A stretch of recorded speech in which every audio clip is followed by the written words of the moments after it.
భారతదేశంలోని రాష్ట్రాలు రోజు రోజుకు వాళ్ళ అధికారాలను కోల్పోతూ ఉన్నారు. వాళ్ళ పవర్‌ని కోల్పోతూ ఉన్నారు. దానికి కారణాలు ఏంటి అనేది రోజు మనం చూస్తూనే ఉన్నాం. ప్రస్తుతం బీజేపీ లీడ్ చేస్తున్నటువంటి కేంద్ర ప్రభుత్వం రాష్ట్రాలన్నింటినీ కూడా చాలా బలహీనం చేసుకుంటూ వెళ్తూ ఉన్నారు. రాష్ట్రాల మిథ్య, మొత్తం కేంద్రమే బలవంతమైనది అని అటువంటి ఫ్రేమ్వర్క్ డిజైన్ చేసి పెట్టేశారు. కొన్ని రాష్ట్రాల్లో వాళ్లకు ఎదురు దెబ్బలు తగులుతూ ఉన్నా మధ్యలో కొన్ని వ్యవస్థలను అడ్డు పెట్టుకొని ఆ రాష్ట్రాల మీద కూడా వాళ్ళు దండయాత్రలు అయితే చేస్తూ ఉన్నారు.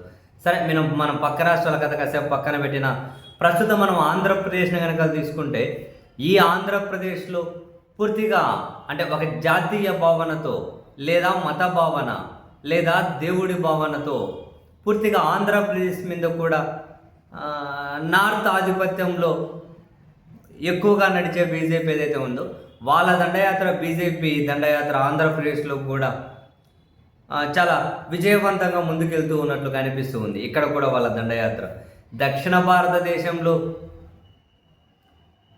ఎంత ప్రయత్నాలు చేసినా వాళ్ళు విఫలమవుతూ వచ్చారు. ఏదో కాస్త కర్ణాటకలో కాస్త గుర్తింపు కనిపిస్తూ ఉండే. ఇప్పుడు ఆంధ్రప్రదేశ్లో అయితే నోటాతో పోటీ పడే పరిస్థితి ఉండే, వాళ్ళ ఉనికి లేకుండా ఉండే. బట్ ఇప్పుడు ఆంధ్రప్రదేశ్లో బలహీనమైన నాయకత్వం ఉంది కాబట్టి, బలహీనమైన నాయకత్వం ఉంది కాబట్టి ఒక సినిమా ఆయన స్టాండ్ ఏంటో, ఆయన గాలి ఏంటో, ఆయన ఏంటో అది ఎవరికి అర్థం కాదు. సో ఆ గుంపును ఆయనకు మద్దతు ఇచ్చే ఒక గుంపు ఎటు తిరుగుతూ అటు తిరుగుతూ ఉండే ఒక గుంపును రెడీ చేసుకున్నారు. ఆయన ముందు పెట్టి ఏం డ్రామాలు నడుస్తున్నాయో మనం చూస్తూ ఉన్నాం. మరొక పక్క చంద్రబాబు నాయుడు గారు ఆసారు కూడా చాలా బలహీనంగా కనిపిస్తున్నారు. బహుశా వాళ్ళ కొడుకు భవిష్యత్తు కోసమేనేమో తెలియదు. కేంద్రం రాష్ట్రానికి ఎట్లా అన్యాయం చేస్తూ ఉన్నా లేదు, జాతీయవాదం పేరుతోనో మరో దాని పేరుతోనో ఆంధ్రప్రదేశ్కి దండయాత్రకు వస్తూ ఆ పరిస్థితులు కనిపిస్తూ ఉన్నాం.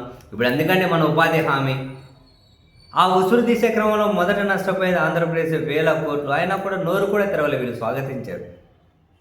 స్వాగతించారు. ఇట్లా మాట్లాడుకుంటూ పోతే ఎన్ని అంశాలు. ఎక్కడే కూడా రెండో అతిపెద్ద పార్టీ అయినా కూడా కేంద్రంలో నోరు కూడా తెరిచి ఇది సాధించుకొని వస్తామని చెప్పి ఆ ధైర్యం కూడా లేదు. అసలు ఆ ప్రయత్నాలు కూడా చేయడం లేదు. పైపెచ్చు మనం కనుక చూస్తే ఈ మధ్య నీకు ఇక్కడ కడప, ధర్మవరం, నంద్యాల, తిరుపతి, నెల్లూరు, బాపట్ల, గుంటూరు, ఒంగోలు, అమరావతి, విజయవాడ, ఏలూరు, భీమవరం, మండపేట, రాజమండ్రి, విశాఖ, విజయనగరం మొత్తం ఎక్కడ చూసినా కూడా అటల్ బిహారీ వాజ్పేయి గారి విగ్రహాలు వరుసగా నెలకొల్పుకుంటూ పోతూ ఉన్నారు. సరే, వాజ్పేయి గారు గొప్ప నాయకుడు, ఎవరు కాదన్నారు. ఇంతవరకు అయితే ఎవరికి అబ్జెక్షన్ లేదు, కానీ ఏమీ ఇబ్బంది లేదు. కానీ ఇప్పుడే వరుస పెట్టి ఇన్ని విగ్రహాలు, ఆ విగ్రహాలు ఏర్పాటు చేయడం కోసం వాళ్ళు ఒక కార్యక్రమాన్ని కూడా పెట్టుకున్నట్లున్నారు. ఇన్ని విగ్రహాలు మరి బేసిక్గా జాతీయ నాయకులు జాతీయవాదం పేరుతో అక్కడ వాళ్ళ విగ్రహాలన్నీ కూడా మన ఆంధ్రప్రదేశ్లో నెలకొల్పేశారు. మరి ఇక్కడెవరు జాతీయ నాయకులు లేరా? ఆ విగ్రహాలు ఎక్కడన్నా ఉత్తరప్రదేశ్లోనో, గుజరాత్లోనో, మహారాష్ట్రలోనో కనిపిస్తాయా? ఢిల్లీలో అంటే ఏదో ఏడో తెలంగాణ భవన్లోనో, ఏపీ భవన్లోనో కనిపిస్తాయి. కానీ ఉత్తరప్రదేశ్లోనో, బీహార్లోనో, గుజరాత్లోనో, మహారాష్ట్రలోనో, హర్యానాలోనో కనిపిస్తాయా? మన పివి నరసింహారావు గారు ఉన్నారు, ఆయన జాతీయ నాయకుడు కదా పెద్ద ఆయన. మరి ఆయన విగ్రహాలు ఎక్కడైనా కనిపిస్తాయా? ఏడన్నా ఉన్నాయా? ఉత్తరప్రదేశ్లోనో, గుజరాత్లో ఏడన్నా ఉన్నాయా? మనలో అబ్దుల్ కలాం గారు లాంటివే లేవు అక్కడ ఎక్కడ కనుక. కనీసం అటువంటి వాళ్ళని అక్కడైనా యూనివర్సిటీల్లో పెట్టారా ఆ రాష్ట్రాలలో? మన వాళ్ళేమి దక్షిణ భారతదేశానికి సంబంధించి మన తెలుగుకే తీసుకున్నాం.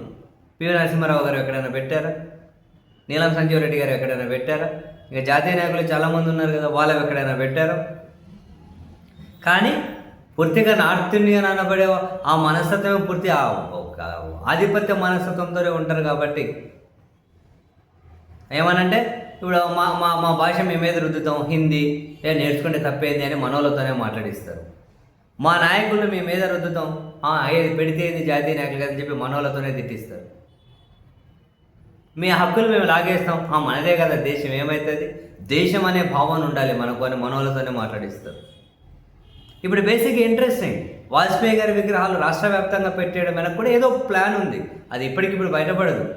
వచ్చే ఎన్నికల నాటికి ఆ ప్లాన్ ఏమైనా తెల్లమవుతుందేమో చూడాలి. దాని వెనక ఖచ్చితంగా ప్లాన్ ఉంది. ఆ ప్లాన్ ఏంటనేది ఇప్పటికిప్పుడు తెలియకపోవచ్చు, రాబోయే రోజుల్లో తెలుస్తుంది. మొత్తం ఇంక అంతే.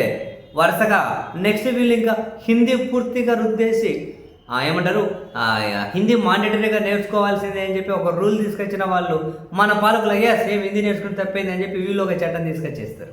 మనకేం అనుమానం లేదు. నాకు తెలిసి ఆంధ్రప్రదేశ్లో ఇంతకుముందు ఎన్నడూ లేనంత బలహీన నాయకత్వం అయితే ప్రస్తుతం కనిపిస్తూ ఉంది. సో జాతీయవాదం ముసుగులోనో మతం ముసుగులోనో దేవుడి ముసుగులోనో పూర్తిగా నార్త్ ఇండియన్ ఆధిపత్యంలో ఉన్న వాళ్ళు మన దగ్గర చొచ్చుకొని చొరబడిపోయి మొత్తం మన ఉనికినే ప్రశ్నార్థకం చేసినా కూడా అడిగే వాళ్ళు లేరు, అడ్డుకునే వాళ్ళు కూడా లేరు. అది వేరే విషయం.